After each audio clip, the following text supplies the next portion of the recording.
برا آدمی کسی کے ساتھ نیک گمان نہیں رکھتا، کیونکہ وہ ہر ایک کو اپنے جیسا گمان کرتا ہے۔ بہترین مال وہ ہے جس کے ذریعے عزت کی حفاظت کی جائے۔ اللہ ناراض ہو تو روٹی نہیں چینتا، بلکہ سجدے کی توفیق چین لیتا ہے۔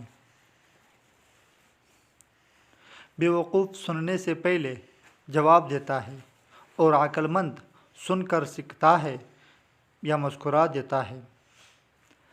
اصل توکل یہ ہے کہ آدمی اللہ کے سوا کسی سے امید نہ رکھے۔ کوئی بھی چیز دل کو ایسا زندہ نہیں کرتی جیسے قرآن پاک کرتا ہے۔ دنیا وہ کتاب ہے جو کبھی نہیں پڑھی جا سکتی، اور زمانہ وہ استاذ ہے جو سب کچھ سکھا دیتا ہے۔ وہ غلطی سب سے بڑی غلطی ہے جس کی غلط ہونے کا احساس تک نہ ہو۔ ایسی خوشی سے بچو جو دوسروں کو دکھ دے کر حاصل ہوتی ہے۔